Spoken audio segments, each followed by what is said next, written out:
The entire studio froze. A silence descended, a moment that held everyone's breath, destined for history. But what was the truth behind that silence? The British Royal Guard, that man in red with the tall, black, furry hat. Was he merely putting on a show, or was there a much deeper meaning to his stance? What was the soldiers' response to the famous talk show host Latifah James's live Mannequin taunt? While an ordinary conversation was expected, the studio was charged with an almost electric tension. The astonishment and curiosity in the air echoed a single question in everyone's mind: what is this soldier doing? That stance, that silence. It carried a mystery far beyond the expected answer. And then, Brayden spoke. Calmly, but with words that resonated through every soul in the studio. This was not just a stance, it was the soul of a nation. Did you know that Royal Guards aren't just ceremonial figures, but each has a unique story? Subscribe to our channel to discover more impressive events like Brayden's unforgettable moment, and turn on notifications so you don't miss the heroic stories behind this special unit. The stories of other Royal Guards await you too. Every morning as the sun rose, Brayden found himself enveloped in that magnificent uniform. The precise sound of his military boots, the rough texture of his bearskin cap, the heavy yet proud drape of his red tunic. This attire wasn't merely fabric and metal, it embodied centuries of order, sacrifice, and unwavering devotion to the homeland. Each time he donned this uniform, Brayden felt himself not just as an individual, but as a living monument representing a history, a heritage, an idea. His immobility was more than just a stance, it was like the living breath of a statue, breathing, yet unyielding, a statue that had withstood the tests of time. Every movement, every posture, was the embodiment of a protocol shaped over centuries, of iron discipline, and of a deeply felt sense of duty. He knew that in every button, every crease of this uniform, he carried the memory of past generations. He understood the necessity of remaining constant, regardless of cold or heat, and that even immobility itself was a message to his people and to the world. Sometimes, the greatest strength lay precisely in that silence. Behind the scenes, away from the stage lights, Brayden was not merely a parade soldier. He was a highly trained soldier, ready for battle at any moment, capable of defending his country. His stance was the result of countless hours spent in freezing cold, under the scorching sun, and in blood-chilling rain, a product of deeply ingrained discipline and willpower. Through years of training, he had learned to push the boundaries of physical endurance and mental resilience, maintaining complete control over his body, remaining unshaken even against the greatest distractions. These were not just skills, but a way of life. He knew that his immobility sometimes spoke more than the loudest words, the grandest declarations. This silence was the pride of a country, the will of a nation, and the memory of countless heroes whose names were etched in stone, but whose voices were forgotten. The motionless posture of each soldier was as if time itself had frozen, a tribute to past generations. Brayden had internalized every fiber, every nuance of his duty. He wasn't merely standing at a post, he was a living symbol of stability and reliability in the flow of time, against the backdrop of a changing world. For some, it was just a costume, an outdated custom, even a meaningless ritual. But for Brayden, it was a responsibility that ran through his veins, felt with every breath. He knew that his stance represented the silence within millions, reawakening lost hope for many, and for some, rekindling faith in their country. This silence, forged with sacrifice, was the purest form of service. He knew that his standing there meant the spirits of those who had sacrificed their lives for the homeland in the past lived on. With every breath, he felt his grandfather's words: "The crown doesn't need defenders. It needs rememberers." These words had seeped into Brayden's soul, adding meaning to every step, every silence. Life one day led him to the United States, to one of America's most famous talk shows. This was an initiative by the UK Palace PR team, to humanize these guards to the global public, to show the truth behind them. Brayden had never liked talking about himself. Discussing his personal life and feelings was alien to him. But this time, they said, it was less about him and more about the values he represented, the true essence of a centuries-old tradition. Americans love the uniform, they had told him. You just have to smile for 5 minutes. You'll represent order, elegance, continuity. They'll love you. But Brayden didn't feel elegant at all. An old injury in his foot, a result of a slip during a parade, was causing him some discomfort. Doctors had offered light medical leave, but the Palace PR group had presented this as an opportunity. Brayden had quietly and reluctantly accepted both. Still, orders were orders, even when presented as an invitation. He knew this was a test of military protocol. Humanize our regiment, read the internal memo. Not everyone understands why our soldiers stand the way they do. Brayden thought they were right. But explaining a millennium-old ceremony in a studio known for celebrity gossip seemed out of place to him. Still, military discipline was reflected in every decision he made. The colorful, noisy environment of the studio was in stark contrast to the disciplined, quiet military setting Brayden had dedicated his life to. Everything seemed fast-paced, bright, a little superficial. Celebrities on their phones, assistants talking non-stop, tension palpable everywhere. In the midst of this flow, Brayden sat in his fortress of silence, back against the wall, maintaining his posture. His calmness, in this chaotic environment, drew the attention of those around him. Some whispered, "Is he a British Guard?" Others looked on with curiosity. This was the quiet, yet powerful stance of an ancient order set against modern chaos. This moment was the greatest test of the training Brayden had received throughout his life, and of the values he believed in. He knew that every glance, every word here, was evaluating or judging not just him, but a millennium of heritage, the identity of a nation. He was determined to emerge from this test with his head held high. Because he knew, he wasn't just a soldier, he was a message.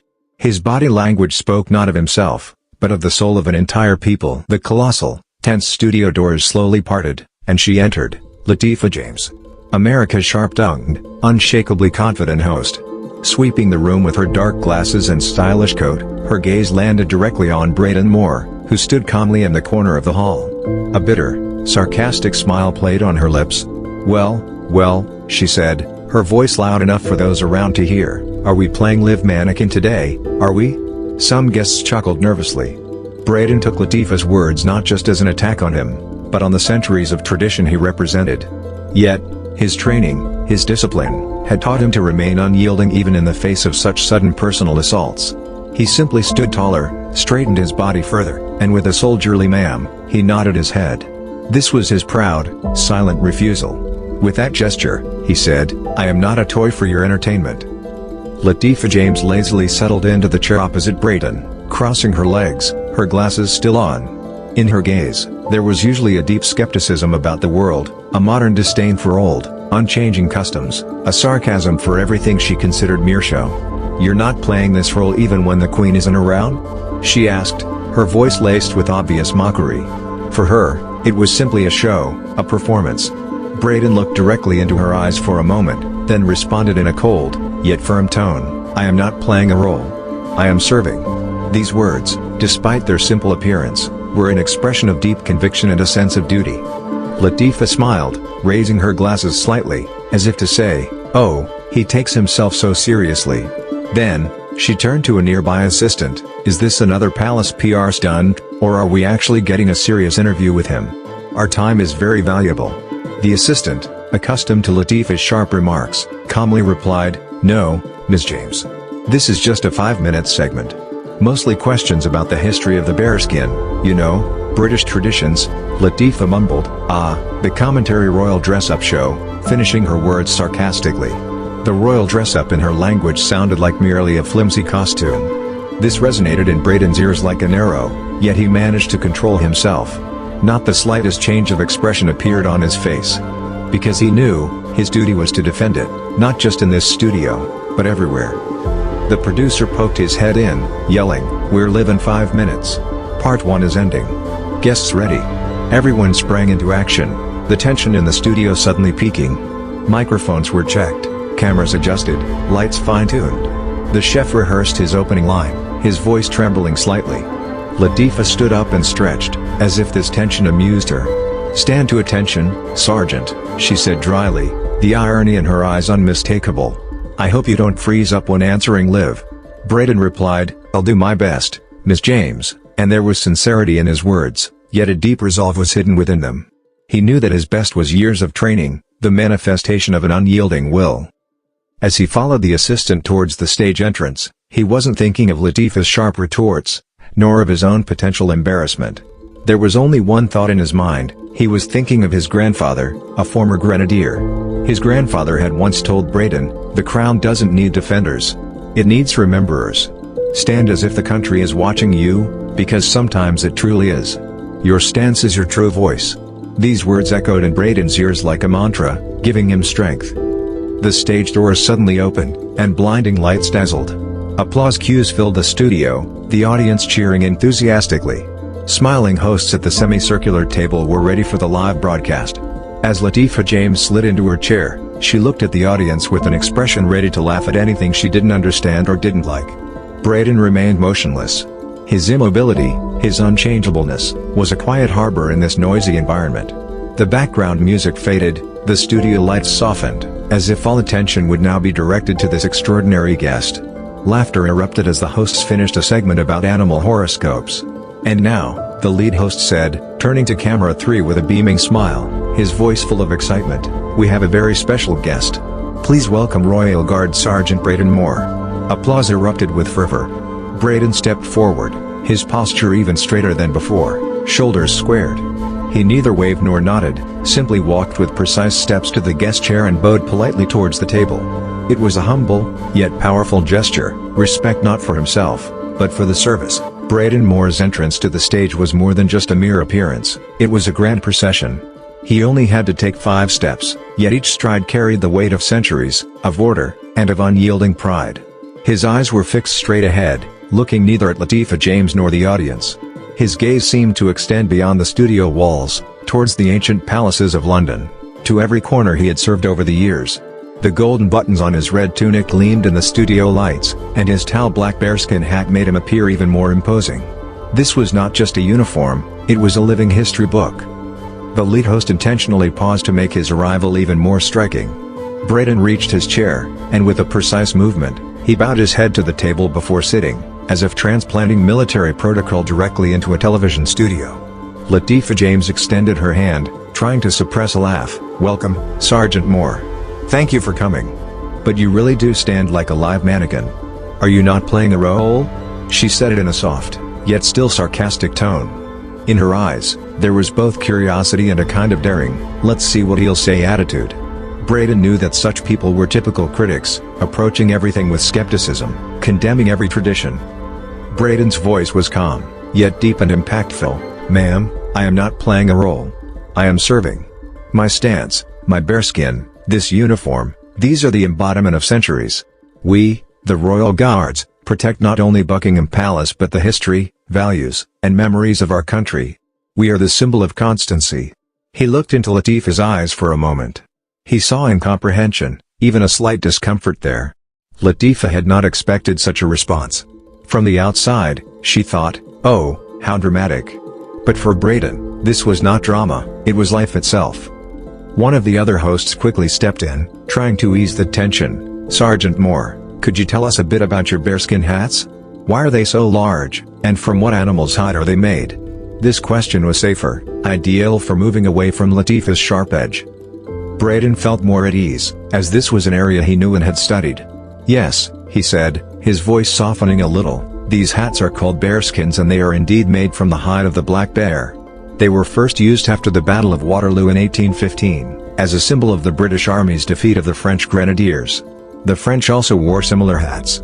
These hats commemorate our heroism and victory in battle. Their large size was intended to make the soldier appear more formidable in battle, to intimidate the enemy. So, this is not just a piece of clothing, it is a military insignia, a symbol of honor." The audience began to murmur.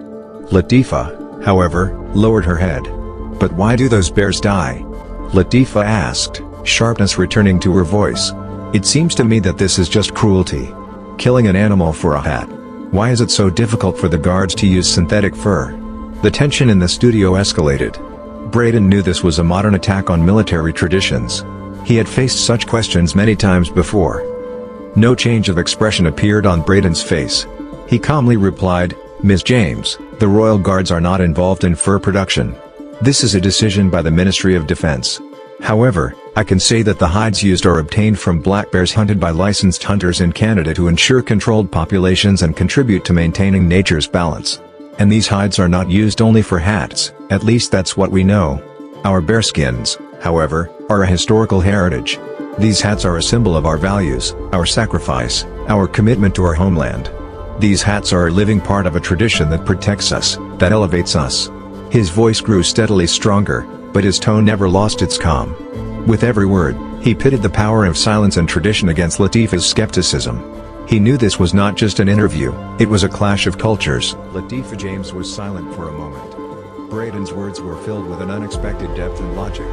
Her sarcastic smile froze on her lips, and her gaze darted across Brayden's face, as if to hide that she hadn't expected such a serious response from him. She was accustomed to shaping every conversation around her own claims and criticisms. But Brayden's unwavering calmness and the certainty in every word had disrupted Latifah's usual dynamics. A strange silence settled in the studio, as if even the audience was awaiting the outcome of this unusual dialogue. The other hosts were uneasy, fearing the situation might slip from Latifah's control. But Brayden knew, as his grandfather had taught him, that silence could be the most powerful response. He looked into Latifah's eyes, with only one thing he wanted to convey to her: sometimes, one must be profoundly silent, no matter how loudly you can speak. Because silence, sometimes, is the loudest voice. Latifah finally composed herself, but she couldn't regain her former sharp sarcasm. "Interesting, Sergeant Moore," she said, now with a more thoughtful tone. "How does standing silently and motionlessly for so many years affect you? Spiritually and physically? You're not just a soldier, you're also a human being." This question was a step into Brayden's personal world. For him, it wasn't just a duty, but a way of life, a philosophy. He knew that his answer to this question could show how everything he represented stemmed from his very being. Brayden closed his eyes for a moment, as if reliving the inner world of that silence, that service. "It's a different experience for every soldier, Miss James," he said, his voice now even calmer, yet every word carefully chosen. "Physically, it means controlling every muscle in your body. It requires internal discipline and endurance to remain motionless for hours. Our training prepares us for this. In freezing winters, under the sun, in the rain. We learn to remain unshaken in every condition. Our feet might ache, our bodies tire, but our minds are always focused on duty. Spiritually, it's a form of meditation. One is alone with their thoughts. The surrounding noise, the curious glances of tourists, sometimes their mockery. It all becomes background. You focus only on your duty, your country, its history. It teaches you to make peace with yourself, to find inner tranquility. In this silence, I hear myself, my duty, the voice of my nation. Sometimes, the greatest strength, the greatest clarity, is found precisely in this silence. It distances us from trivial thoughts, allowing us to experience the pride that comes from serving a greater purpose." Brayden's answer left a deep impression on Latifah and the audience. For a moment, nothing was heard in the studio but faint breaths. Latifah James was usually a person who could hide all emotions, but now there was a sign of deep understanding, even a kind of admiration, in her eyes. Her cynical expression had vanished, replaced by a feeling akin to respect. The other hosts also nodded their heads, their gazes were now directed at Brayden with a different perspective. He was no longer merely a live mannequin, but a person representing a profound philosophy. Latifah gathered herself and said, "I am very impressed, Sergeant Moore. To be honest, I did not expect such an answer. I always saw this uniform and stance as simply an outdated custom, perhaps a bit of theatricality. But you have shown me, and likely millions of viewers, that it carries a deeper meaning. This is not just a uniform, this is a spirit, a will, a memory."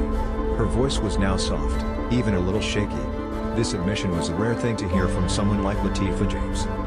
Brayden did not smile, nor did he break his posture, but a faint glimmer appeared in his eyes. His mission was accomplished.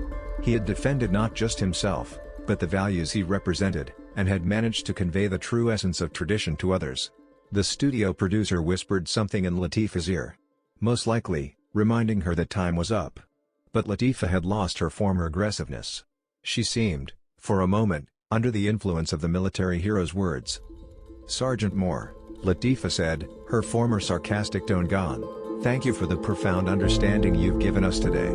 It's very important to remind people sometimes what lies hidden in silence.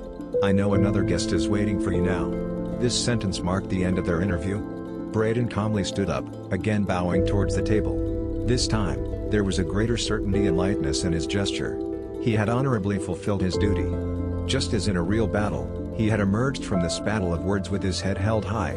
He walked towards the door indicated by the assistant, without turning back, simply like a soldier who had completed his mission. In the studio, the audience rose and began to applaud, this time not by signal, but with heartfelt respect. Brayden left, but his words and his stance had left their mark in the studio's atmosphere. Even Latifah James had changed.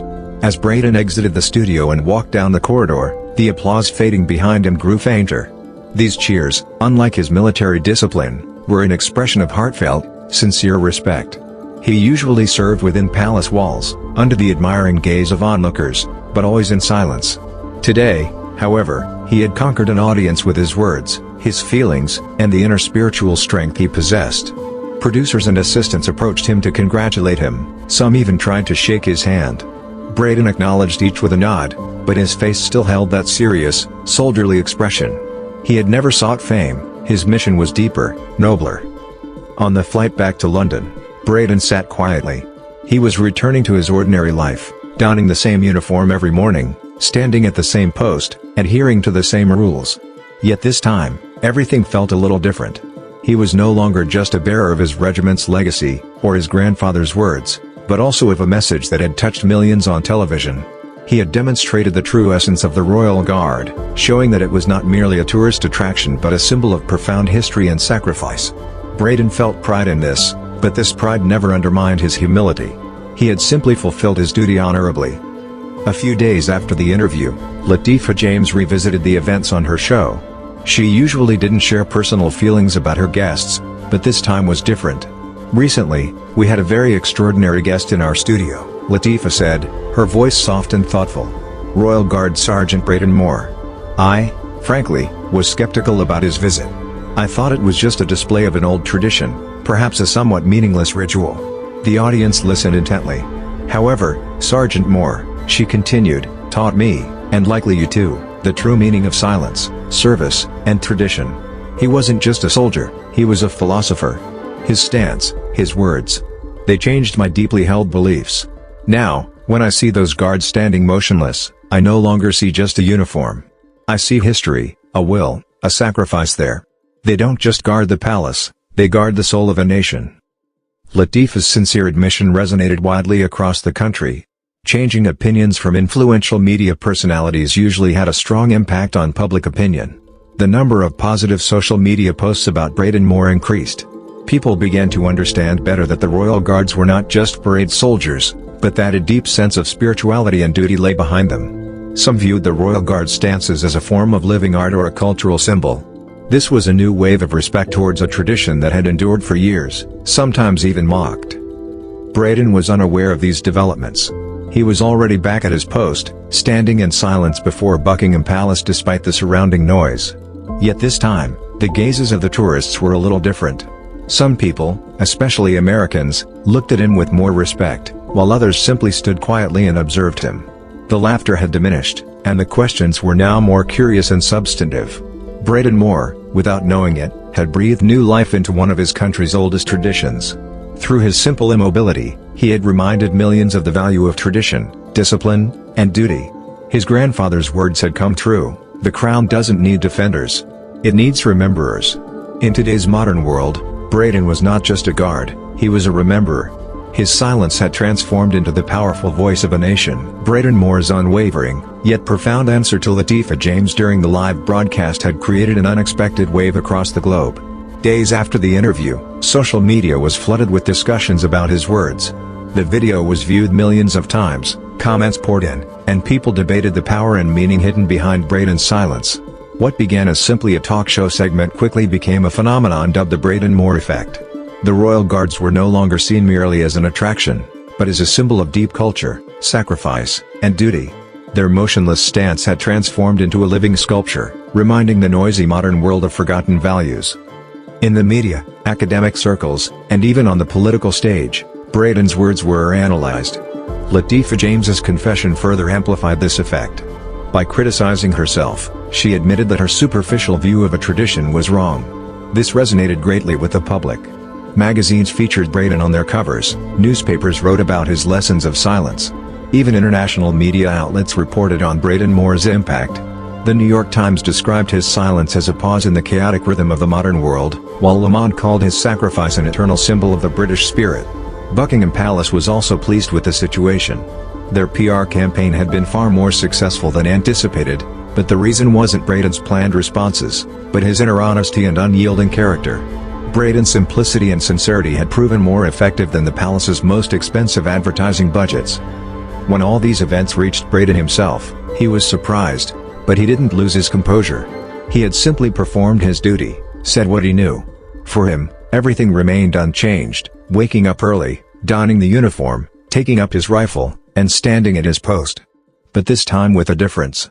The tourists' gazes were now more attentive, more respectful. Some bowed their heads to him, others simply stood quietly, observing him. There were no longer trivial laughs or mockery. His silence had gained new meaning in the eyes of thousands. People began to see in his stance the discipline, sacrifice, and purpose they had lost in their own lives. Many schools even incorporated Brayden's interview into their curricula, teaching students about patriotism, duty, and personal endurance. One day, as Brayden stood at his post, he saw an elderly woman approaching him from a distance. She slowly came closer, holding a bouquet of wildflowers. She silently placed the flowers at Brayden's feet, then bowed her head and left. Though Brayden remained unyielding, his eyes rested on the bouquet. This was one of the most touching signs of respect he had witnessed in his personal life and during his service. This woman had likely seen Brayden's television interview and was inspired by his words. Such small, yet sincere gestures reminded him that his duty served a greater purpose. This incident didn't happen just once. In the following weeks, it became common to see people of various nationalities leaving flowers, small notes, and even children's drawings in the areas where Brayden stood guard. Each note bore words like "Thank you. We understood. Grateful for the power of silence." This had transformed into a global movement that Brayden himself didn't fully comprehend, but sensed had a profound impact. After that incident, Brayden's reputation grew even further. He became a new symbol of the Royal Guards. Even within the Ministry of Defense, positive discussion circulated about him. His silence and his answers had become an example for young soldiers. His words even began to be incorporated into the regiment's training programs. Topics like strength and immovability and the language of silence were instilled in young soldiers. They learned that the uniform was not just clothing, but also armor, and identity. This uniform represented the identity of a nation shaped over centuries. He was not just a sentry, but also an ambassador representing his country's oldest values. Brayden's grandfather's words, "The crown doesn't need defenders. It needs rememberers," had now become a global truth. Brayden had become the living embodiment of these words. In the noise of the modern world, in the fast flow of life, he had reminded people of the importance of purpose, discipline, and tradition. His strength and silence had led thousands to listen to their inner voices, to reevaluate their own values. This was not just a soldier performing a duty, but also the eternalization of a nation's soul. Brayden Moore's story became a legacy proving that true strength lies not in noise, but in silence, not in immobility, but in a purposeful stance. He became the eternal symbol of the Royal Guards, a symbol that always stands proudly, speaks through its silence, and delivers the message of tradition, sacrifice, and constancy to the whole world. He is still at his post, in London, in his red uniform and tall, black bearskin, unyielding and dignified, giving a lesson in silence to every passerby, every gaze. His story was a brilliant example of how a simple person can bring about great change. And this lesson was the foundation of a legacy that will live for centuries.